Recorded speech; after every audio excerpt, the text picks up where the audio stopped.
I'm Steve Lascalzo, and this is The Way.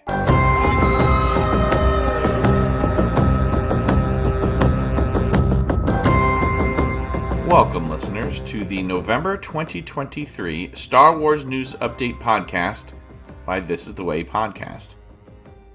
Dave Filoni and Carrie Beck got promotions.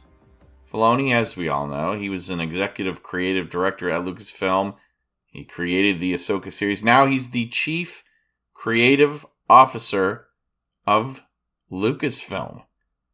Vanity Fair got the scoop. Everyone was working from the same article that appeared there. He described it as having previously been the guy that people came to after a story was in development. Now, it sounds like he's going to be at the map table, charting the course from the get-go. This is kind of the thing that people have been asking for with all the mistakes that Kathleen Kennedy seems to be making, or people say she's making. They said, put Dave Filoni in charge. Well, now they've done that. The good news is maybe some of the stuff that Disney and Lucasfilm end up killing later because it doesn't work, well, maybe now time won't be wasted or resources won't be wasted starting something that Dave Filoni thinks is not good for Star Wars. The bad news is, well, that might mean we don't get things like Andor if Filoni doesn't envision it or prefer the concept. It might mean some things that are great for Star Wars don't get in because he's not the best or the only person who knows Star Wars. I mean, he's Lucas's his protege, I guess, but that doesn't mean that the protege always gets things right. It's just a mess. Lucasfilm is a mess from top to bottom, in my opinion. And if Ahsoka was a test run or try run, then we're not in good hands. But I mean, this is Ahsoka, his baby, if you will. So I think that show is an indication. He had his hands all over that one from the beginning. That means that the mess that Ahsoka was is his fault. Now, maybe it was a mess because it was overwhelming, and as the captain of the ship, he's going to do a better job delegating to the crew than he did just trying to do all the jobs at once. I get the feeling that he was probably doing this sort of thing already for a while now, and that this announcement comes on the heels of the show, not really that now suddenly he's going to take a new job on. He's got problems writing. He's not the greatest director. Yes, he's learning. But maybe if he's just in charge of stories, maybe we then get a more solid and cohesive vision because the story group is just terrible. And what about Carrie Beck? I mentioned Filoni and Beck. Well, she worked with Filoni on Rebels and Ahsoka, and now she's going to be head of development at Lucasfilm. And I take that to mean that she's going to be his lieutenant. She goes and gets the directors and the writers that Filoni wants. Or maybe some of the ones that he doesn't even know he wants. And then they actually go and make the stuff. So she's kind of, she's not a secretary. But she is the one who kind of makes things happen. He has the vision, and then she implements it. I think that's how it's going to go moving forward. And I'm not totally upset about this. But like with anything, time will tell. The greatest news about this is they're making a change. They're not going to stick with what's not working. Everything's going to be all right, kid. Okay. It's time to update you on Star Wars news since our last news update podcast. The SAG-AFTRA strike being over now means writers and actors can get back to work. Well, if they secretly weren't doing that already, of course. The slate of Star Wars streaming shows is going to be pushed back. We don't have premiere dates set yet. Some studios might use time like this to reevaluate positions and rethink releases or promote people from within. Remember that Star Wars movie Kevin Feige was developing? Loki writer Michael Waldron was going to write it for him or with him. That was something we reported way back in 2019. Well, at the premiere for the Marvel movie The Marvels, Feige told Entertainment Tonight it's no longer happening. So if you were hoping to see what the head of Marvel might do in the Star Wars universe, well, that's all back to square one. no Feige movie. A film I wish was suffering a similar fate is Taika Waititi's untitled feature film for Star Wars. Now, I liked his take on Thor in Ragnarok, but I don't think he's right for Star Wars at all. You can assume everything he says is a joke if you want, but his comment this month that his movie will piss people off indicates to me he is not concerned about tone or canon. So many people are insisting on social media that people like me have it wrong. We don't understand. He's just joking. He's trying to anticipate what people are going to say about his movie. I don't care. I'm going to take someone who says that at face value. I've learned my lesson. Maybe I wouldn't if there wasn't someone like Rian Johnson already breathing air on this planet. But we've gone down that road before. As a Star Wars fan, I am not required to like everything that's produced. I don't like Waititi's attitude about Star Wars. Now, will I wait and see? Of course. We all will.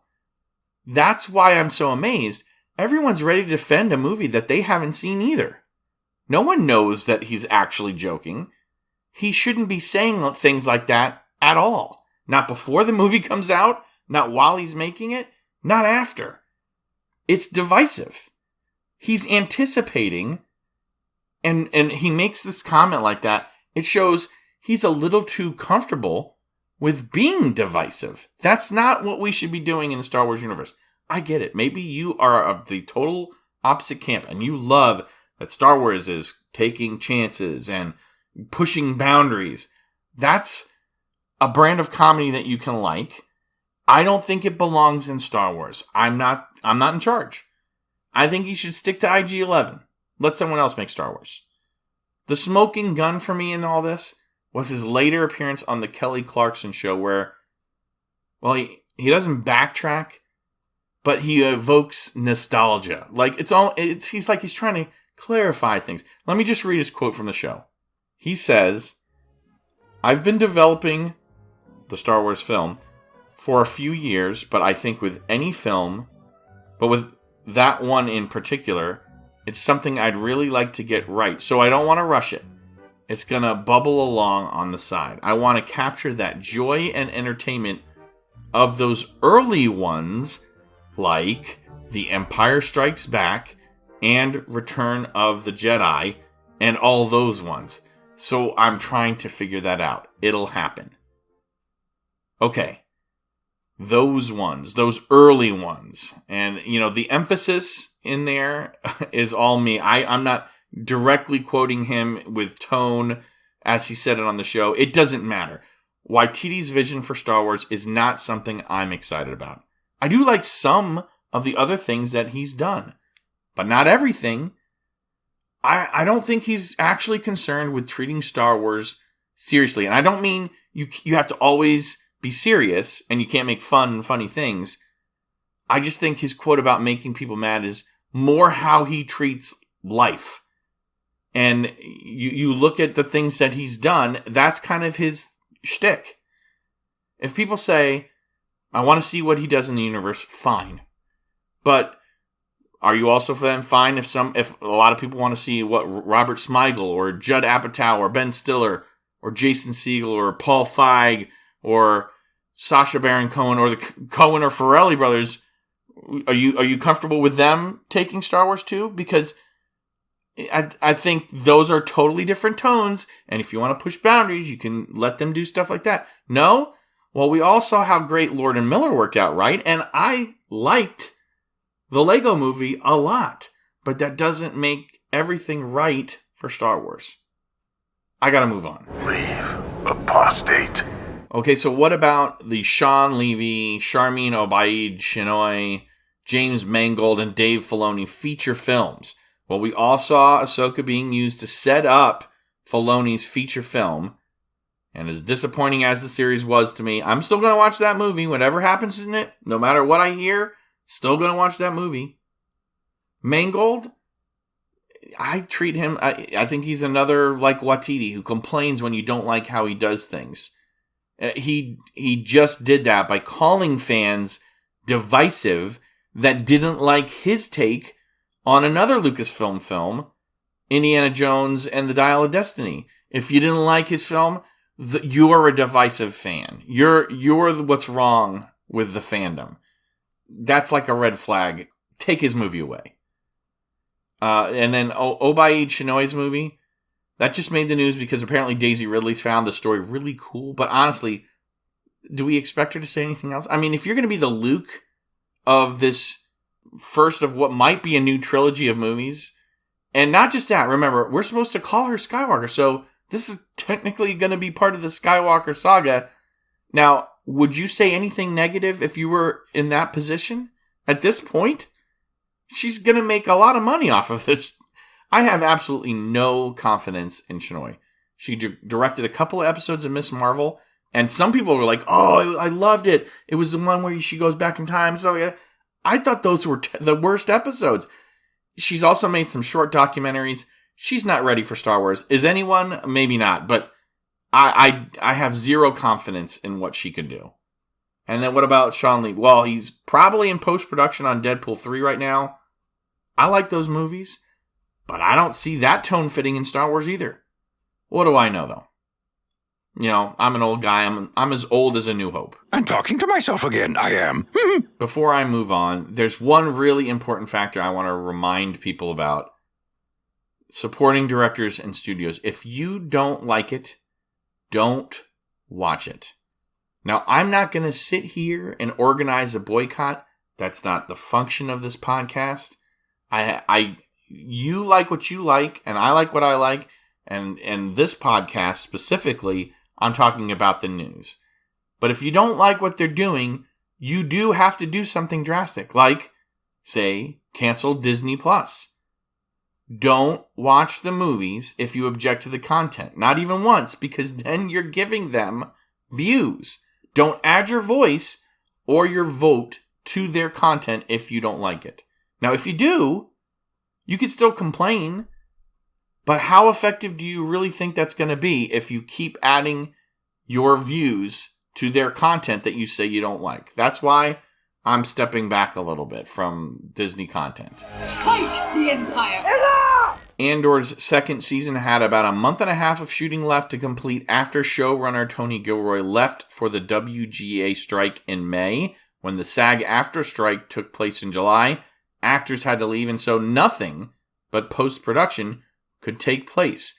Now, I remember an interview he once gave where he talked about the process of post-production and CGI and how he remarked, it's up to Lucasfilm and Disney. If you want to spend the money to rush that process, fine, then we can get it out earlier. But he said that he had nothing to do with that. Now, if there's only a couple of months shooting left, what might a company like Disney, who knows they're going to put this product out, what might they do? Well, if they're waiting for strikes to end on writers and actors, maybe, just maybe, they put non-striking workers on computers to work on those computer graphics that are inevitably required in any Star Wars property. So maybe matte shots can be married with special effects, models and miniatures can be implemented, and you can do special effects stuff that way. That stuff's already on the page.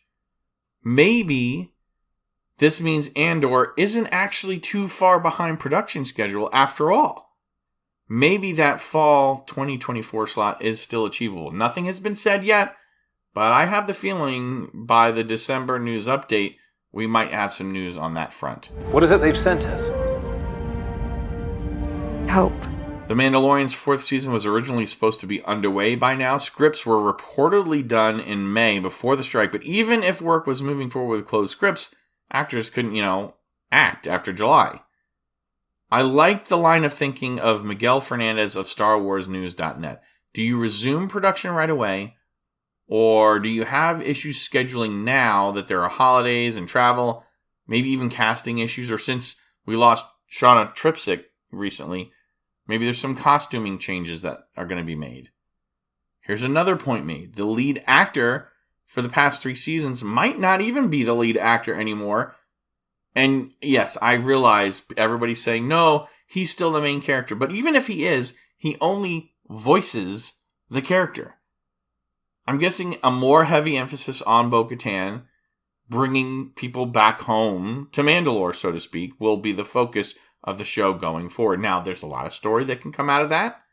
There's challenges that a convergence of scattered tribes and clans might cause. Sure, you have civil war brewing thanks to the return of Thrawn, because Sabine Wren is awful, but you've also got the potential for Mando versus Mando action, since that kind of thing was going on even before the Empire turned the surface of Mandalore to glass. Okay, then. I realize that wasn't really news, but what also about Skeleton Crew? I believe I reported a while back Disney removed the show from the streaming schedule, and they did that back in August. It hasn't been mentioned since that third quarter earnings call. Nobody has been really talking about it. Now, there could be tons of reasons, but maybe heavy reshoots were needed.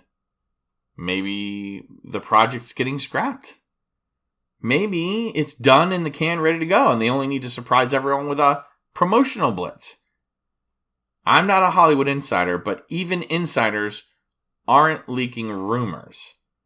The first I heard about this show was that it was the Goonies in space, but the Goonies was about a group of friends trying to save Astoria, Oregon from a corporate takeover. That's not remotely how Skeleton Crew has been described since its initial announcement. But I'm treating that more like it's a vibe. It's the Goonies vibe than actual inspiration. And I'm going to admit, I do want to see what it's about. And speaking of Goonies, Data himself just got done with a really nice run on Loki as Ouroboros. Ke Quan, also known to Lucasfilm as Short Round and Indiana Jones and the Temple of Doom, was one of the better parts of Season 2 of Loki, and he made his desire to be part of the Star Wars universe be known. The actor told Collider a story about an interaction he had with Kathleen Kennedy, where he gave her a hug and said, "Kathy, please put me in the Star Wars universe." Now that's the way to do it. He's a Lucasfilm legacy actor. He goes to a Lucasfilm legacy producer who knows his work.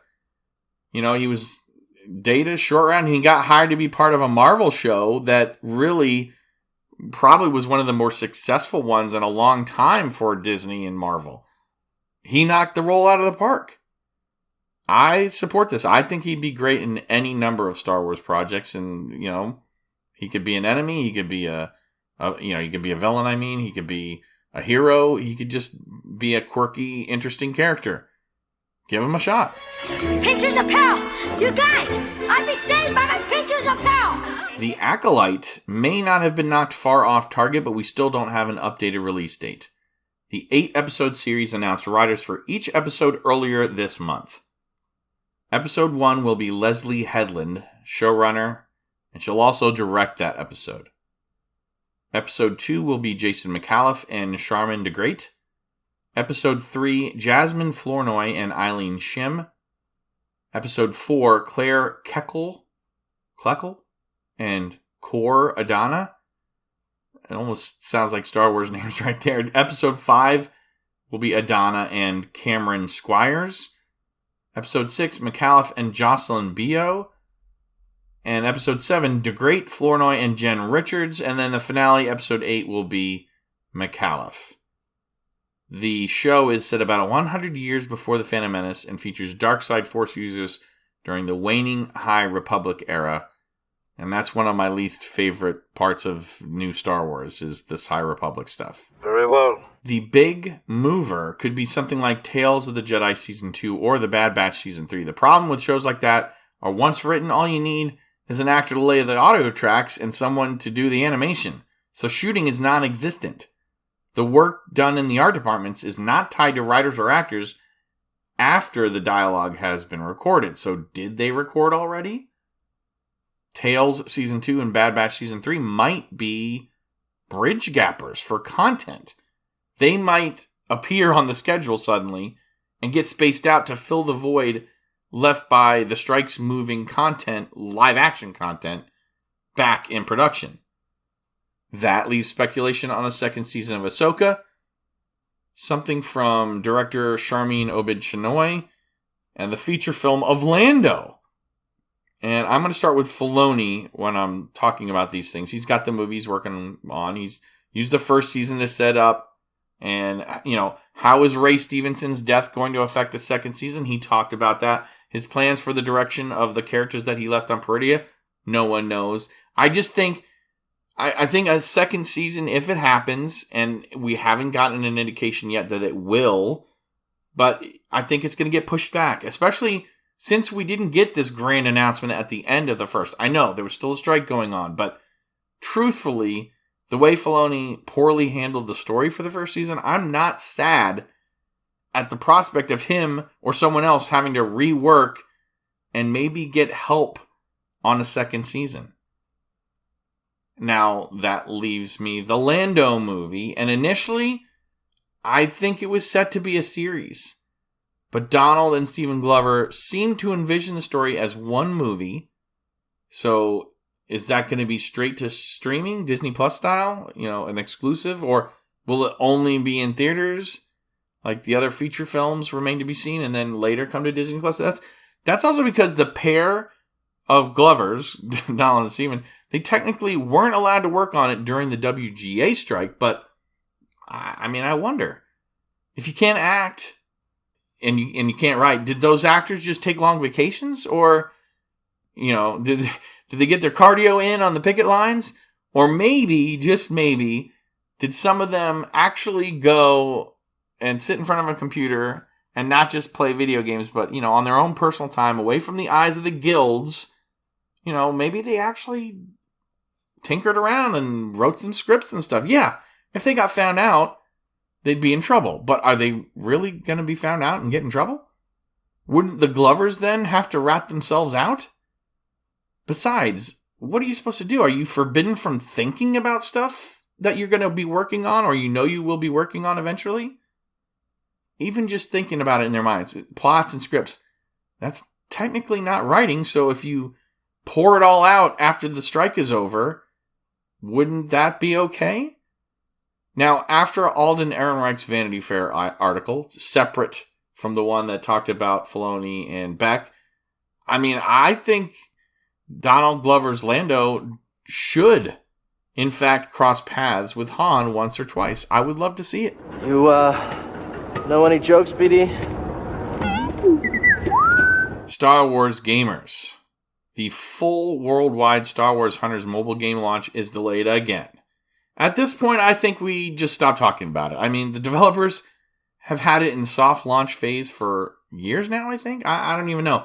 Some people are actually playing a full version of this game. Now, Zynga comes out and says, hey, we're committed to meeting the highest level of quality and have exciting updates to core gameplay mechanics. Well, that means big problems in if you're asking me, those are code words.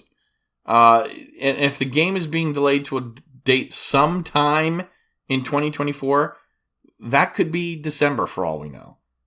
You can search Star Wars Hunters current gameplay on YouTube and see some of the action. And I can't imagine it makes much off of microtransactions in the state that I saw on YouTube. Also, there may not be a Knights of the Old Republic remake. There's not enough actual hard news. There's just rumors right now, so I expect more on that in the December news update. The Force is back. The rebels won't tire till they see the last of the Empire. And Kenner's there with Star Wars Return of the Jedi Collection. Collectors, did you take advantage of any Black Friday deals on Star Wars toys? What about Cyber Monday? Well, those are gone. They're in the past.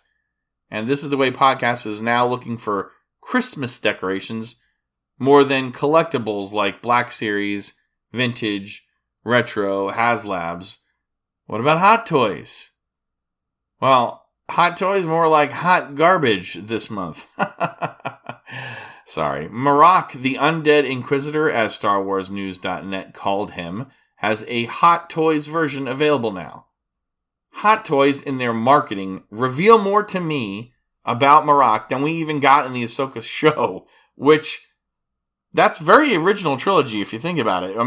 Gone are the days where we got to make up our own backstories for characters. Some of the little figures that we used to play with, we had no idea they were just in the cantina or something. And then we made up our own backstories from them. Well, Disney and Lucasfilm let others craft those tales now in a super saturated toy market, but as dumb as Marok was used in the Ahsoka series, if it's the first of a long line of toys they've got planned, that's pretty palatable to me. I mean, but if they never get around to, say, making a Baylan skull, I think that's a mistake. So fine, make your Marok now so you can make Shin Hati and a zombified Death Trooper later, but just get to those later. Make sure you get to those.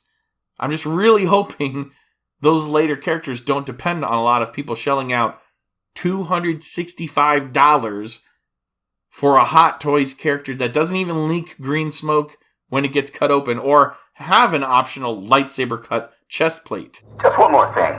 And finally, in Disney Parks news, the Kanan Jarrus lightsaber is now available in Disney World and Disneyland Galaxy's Edges as a result of a fan poll from earlier in 2023. Depa Biloba's Padawan beat her out in the poll, as well as topping Librarian Jocasta Nu, Traitor Barriss Offee, Darkside Dabbler Quinlan Voss, and the mysteriously scripted Master Sifo Dyas. From the press release on the Disney Parks blog page from June 30th, it actually says it's Padawan Caleb Doom's legacy lightsaber hilt that's now available. And that's all before we knew he'd even get so much as a mention of Kanan/Caleb in Ahsoka. I taught almost every youngling at the Jedi Temple, including your master. Clever boy Caleb was, very curious. His saber now becomes part of a growing list of legacy hilts that have been produced and sold at the parks. Some of them, like Ahsoka's double hilt, were so special, only a limited number were produced. You want Caleb's design? It's $170 in the parks, without tax. And remember, you also need to buy a ticket, and blades are also not included. I think we can let him off with the warning this time. Okay, if you think I've missed something or disagree with me, send an email to thisisthewaypodcast@gmail.com. There's still time to send in thoughts and opinions on Ahsoka. Am I doing an Ahsoka wrap-up show? I'm not sure. But there's not much else on the horizon except for News Update Podcast. How else can you interact? Just check out our links at Linktree, linktr.ee/thisisthewaypod. Thank you so much for joining me, your host, Steve Lascalzo, for This Is The Way Podcast's November 2023 Star Wars News Update. This is the first podcast being released after our 4th anniversary, so thank you to everyone who has stuck with us throughout the years. Thank you to anyone who's come along since then and stuck around. And yes, my Disney Plus subscription was canceled. I will still find a way to review shows. There's just not many Star Wars shows coming out soon, are there? I am also still hoping to record an Ahsoka viewer feedback season wrap-up show, so that may come between monthly news updates, but I'm not even sure that I really want to do that. But one final call to action for you. If you got something great for Star Wars for Christmas, now, granted, if you're getting it for your kids, you don't want to post it on your Instagram or on your Twitter, X, whatever, Facebook, I understand. But if you got something and it was a great deal, let us know about it. I know it's a little different, making a call to action at the end of the podcast, but hey, I'm just trying something different. If you got something great and you want to share it, do it. Because I don't know when the next podcast is going to come out. It might come out after Christmas. It might come out before Christmas. I'm not sure. So if you want to show off what you got, tag us. This is the Way Podcast, or This is the Way Pod. But let's start to get some involvement and some engagement, since Star Wars isn't giving us much to be engaged about. Until next time, I'm Steve Lascalzo, and may the Force be with you always.